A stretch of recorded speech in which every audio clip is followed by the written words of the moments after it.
I walked out of that reception hall with my head held high, leaving absolute chaos behind me. Shouts, screams, the frantic cries of a new bride whose world had just imploded. And in that moment, despite the destruction, I felt lighter. More free than I had in years. To understand why I deliberately blew up my brother's wedding, and in doing so, ended my own marriage, we need to go back almost 2 years, to a life I honestly believed was perfect. See, I'm David. I'm 32, and up until about 6 months before that wedding, I truly thought I had it all. A stable marriage to Sarah for almost 7 years, a decent job, a close family. The whole American dream package, you know? My younger brother, Michael, he was 27, the golden child everyone adored. Charming in that effortless way that just drew people to him at parties. And he was finally getting married to his fiancée of 2 years. I was genuinely happy for him. Or at least, I was, until I discovered he'd been sleeping with my wife for God knows how long. It started small, like these things always do. Sarah became distant in ways I couldn't quite pinpoint. She'd come home late from work, claiming she was swamped with projects. Or she'd say her gym sessions ran long. Then she started telling me she was helping Michael plan wedding details because his fiancée was apparently overwhelmed. I'm not the jealous type. Never have been. So, I just nodded, kissed her forehead, and asked if she needed anything. Looking back now, I want to punch myself for being so trusting, but that's hindsight for you. The really weird thing was how close she and Michael had gotten over those months. They had inside jokes I wasn't part of. They'd whisper to each other at family dinners and then laugh when I asked what was funny. Both of them kept their phones face down on the table like they were hiding state secrets. When I'd playfully call out Michael for monopolizing Sarah's time, she'd actually defend him, telling me he was stressed about the wedding and I shouldn't be difficult. That should have been my first red flag waving violently in my face.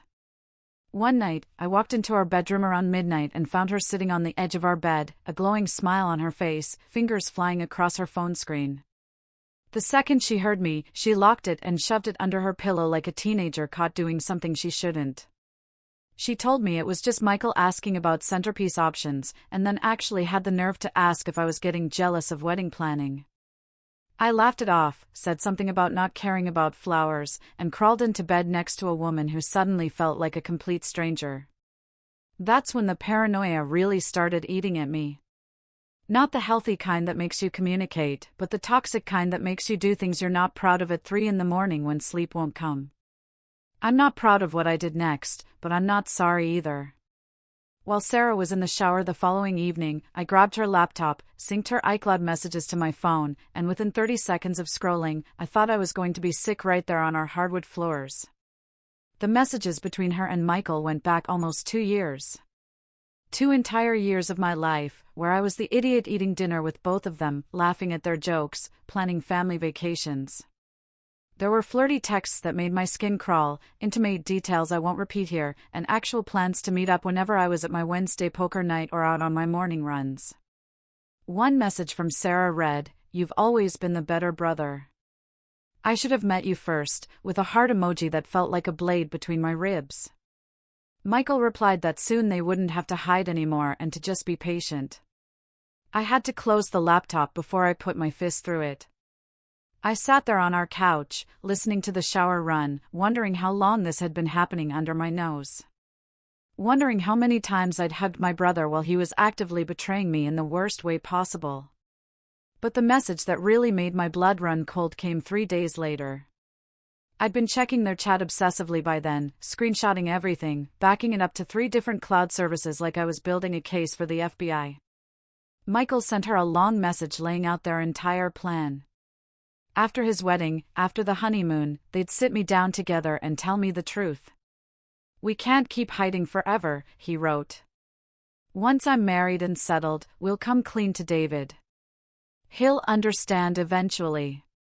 Families forgive." Sarah responded saying she was scared, but he was right. That she wanted to be with him openly because she was tired of pretending to love me. Reading that felt like being buried alive. Like the walls of my entire life were collapsing in on me in slow motion. They actually thought I'd just accept this.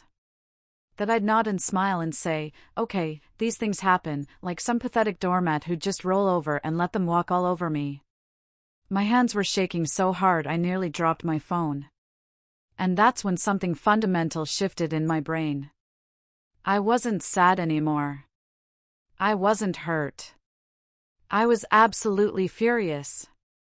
And that fury crystallized into something cold and calculated and patient. I could have confronted them right then. I could have kicked Sarah out that night and never spoken to Michael again. But that felt too easy, too quick, too merciful for what they'd done to me. No. I wanted them to feel exactly what I was feeling. Humiliated. Betrayed. Destroyed in front of everyone who mattered to them. Michael's wedding was 3 months away. 3 months where I'd have to smile and pretend, and play the supportive brother and loving husband, while gathering every single piece of evidence I could find. So that's exactly what I did.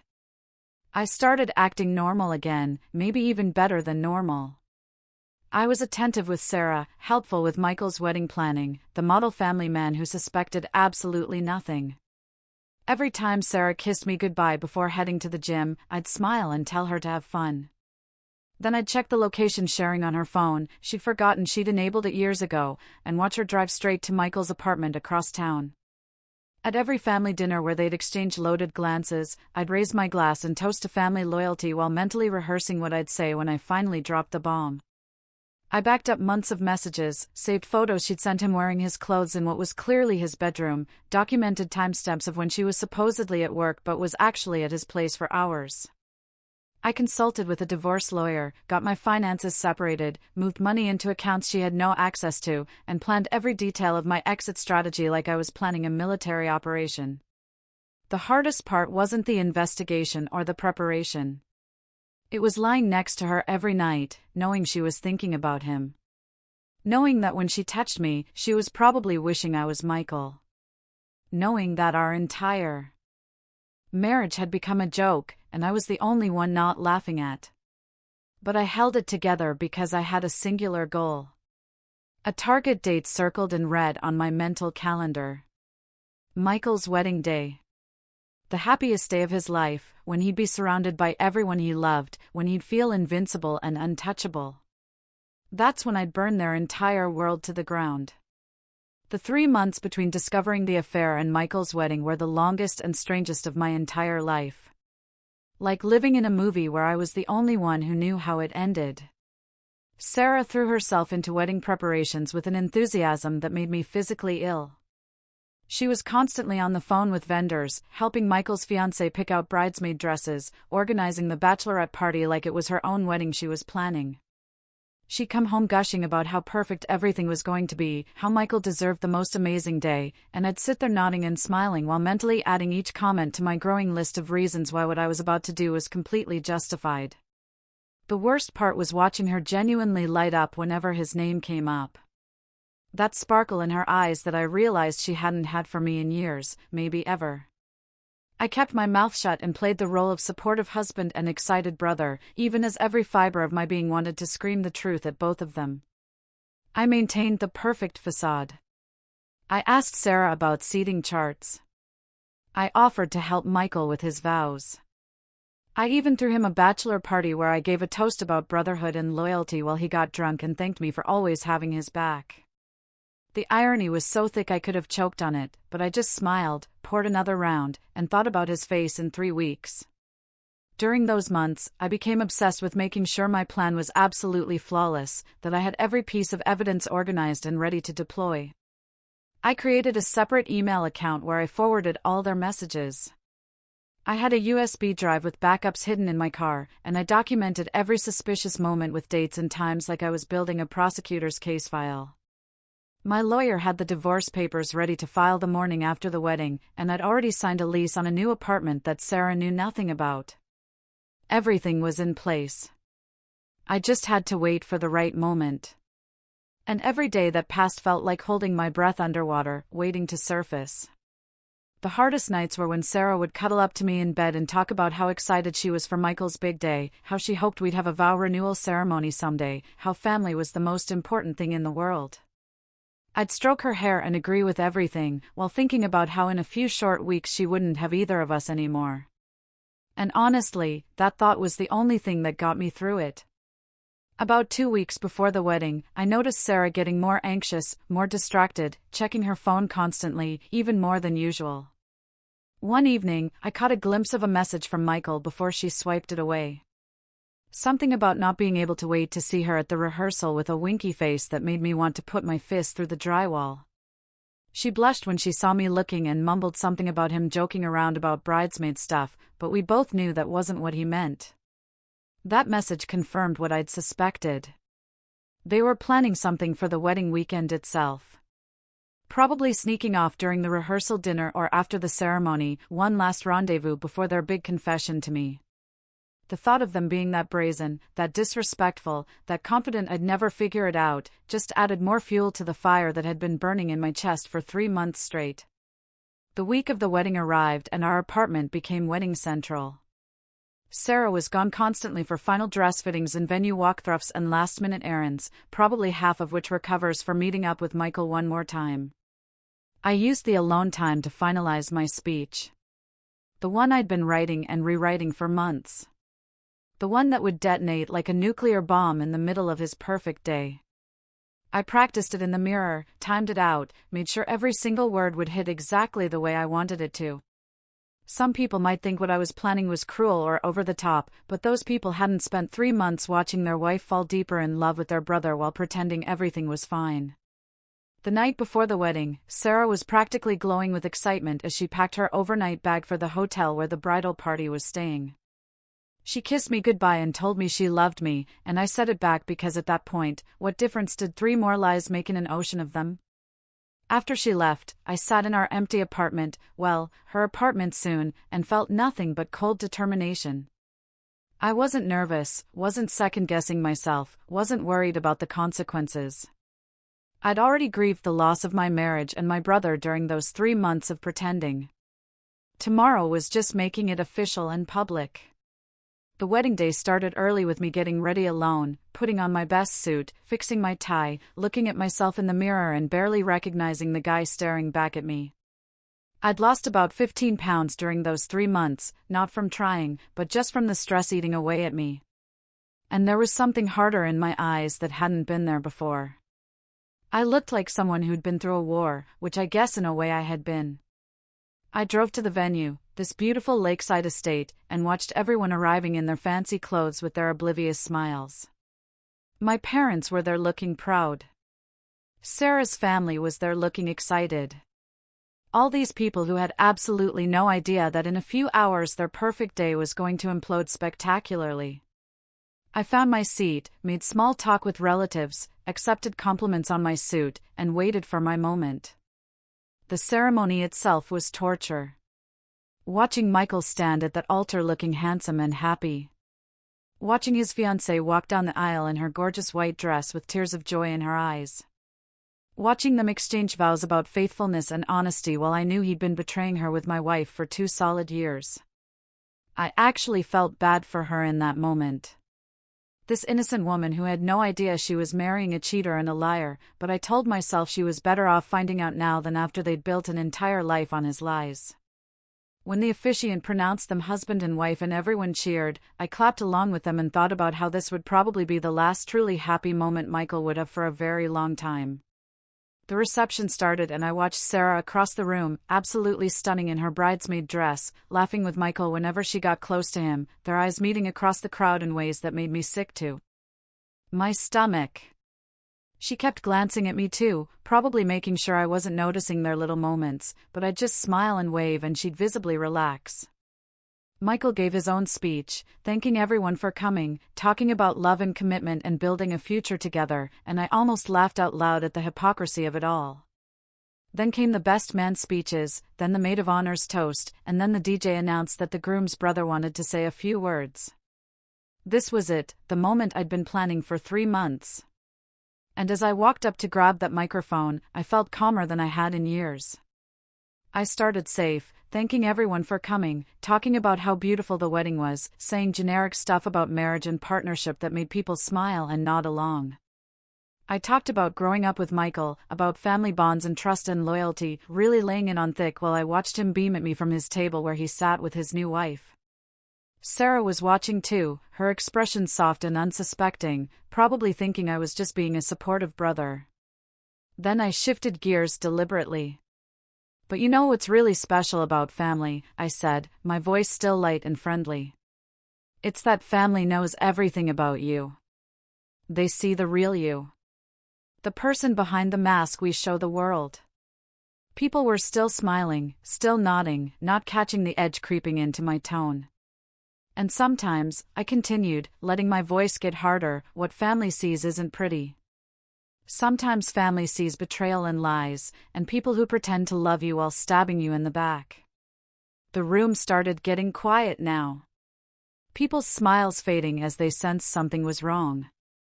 Michael's face changed, confusion mixing with the first hints of panic. Sarah had gone pale as a ghost. "So, I want to share with all of you what I've seen over the past 2 years," I said, pulling out my phone. "I want to show you the real Michael and the real Sarah, and the real relationship they've been hiding from everyone in this room." The silence in that reception hall was absolutely deafening.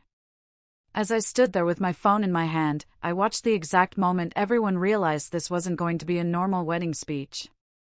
I started reading the messages out loud, starting with the tame ones and building up to the really damning stuff. And with each sentence, I could feel the energy in the room shifting from confused to absolutely horrified. I read Sarah's message about how Michael was always the better brother and how she wished she'd met him first. And I heard my mom let out a sharp gasp from her table. I read Michael's messages about sneaking around when I was at poker nights, about planning their future together after he got married and settled, about how they just had to be patient a little longer.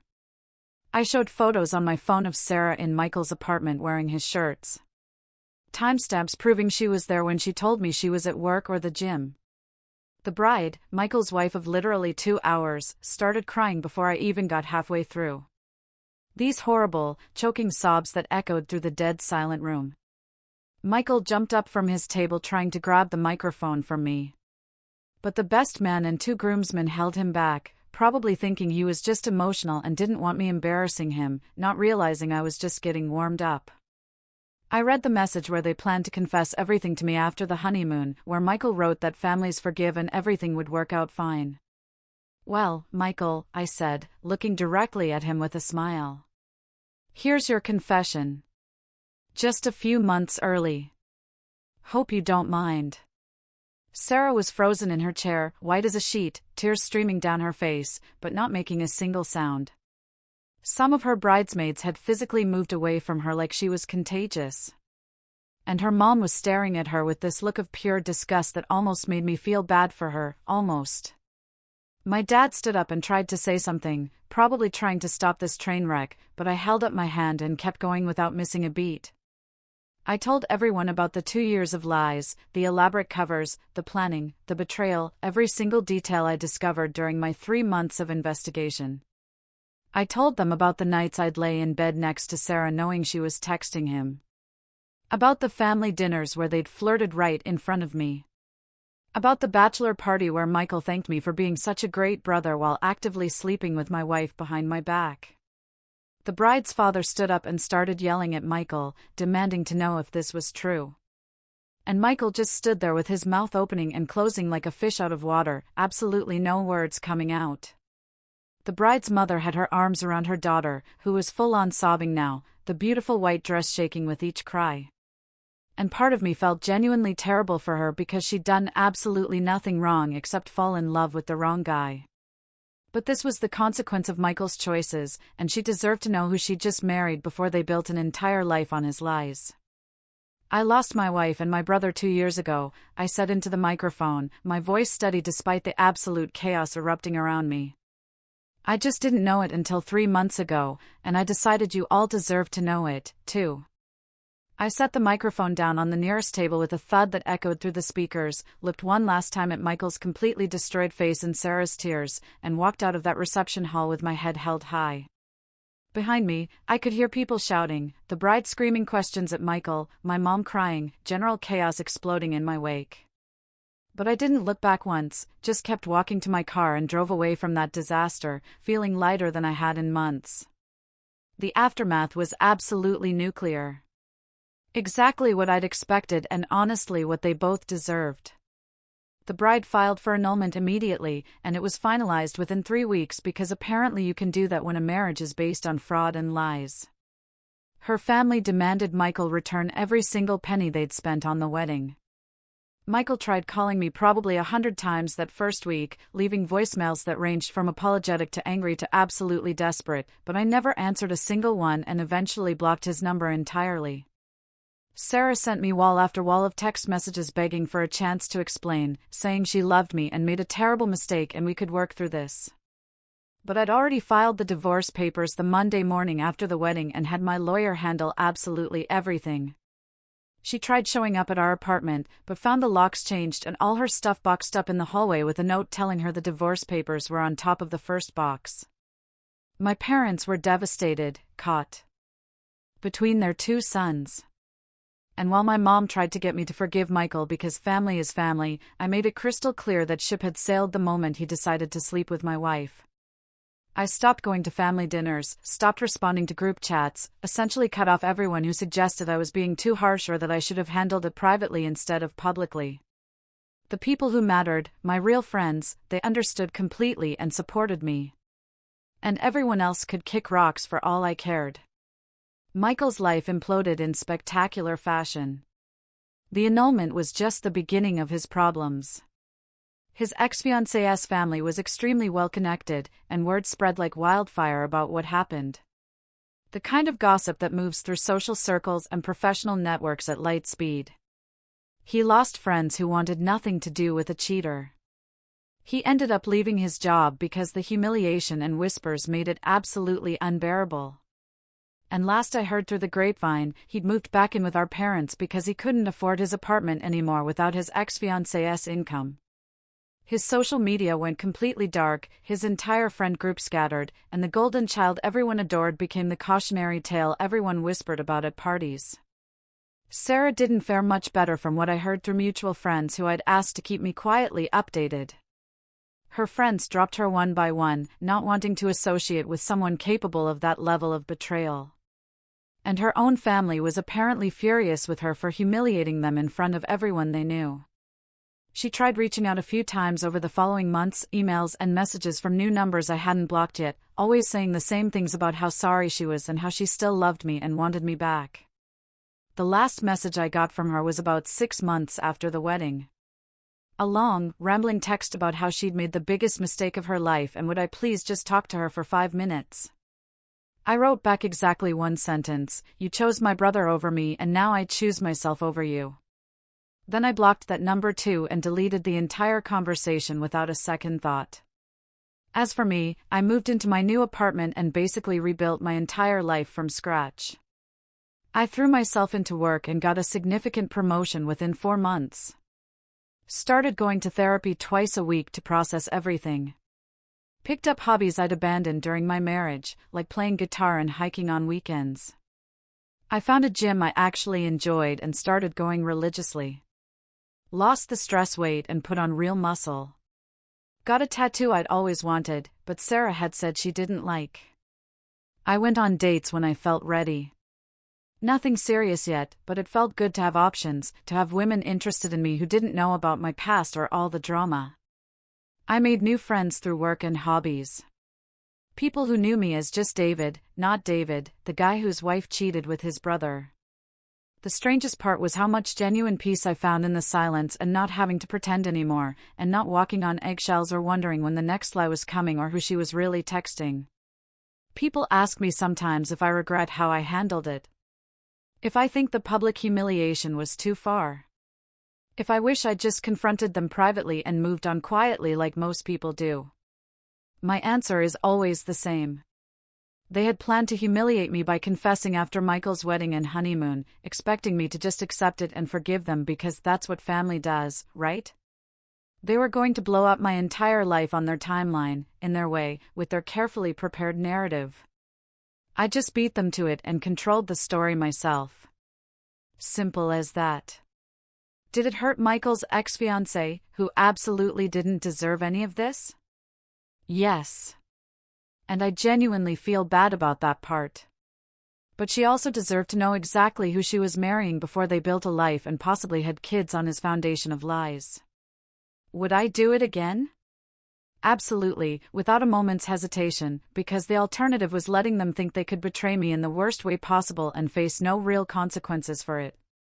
A full year later, I'm in the best shape of my life physically and mentally, making more money than I ever did while married, surrounded by people who actually value me and have my back, and sleeping soundly every night without wondering if the person next to me is thinking about someone else. The betrayal didn't break me like they probably thought it would. It just cleared out all the people who never deserved to be in my life in the first place. Michael and Sarah wanted their perfect fairy tale ending where everyone eventually forgave them and moved on, where they got to be together without facing any real consequences for what they'd done. Instead, they got exactly what they earned. Destroyed reputations, broken relationships, social isolation, and the knowledge that their selfish actions cost them absolutely everything that mattered. And me, I got my freedom, my self-respect, my peace of mind, and a life that's finally, genuinely, completely mine. What do you think about this story? Let me know in the comments.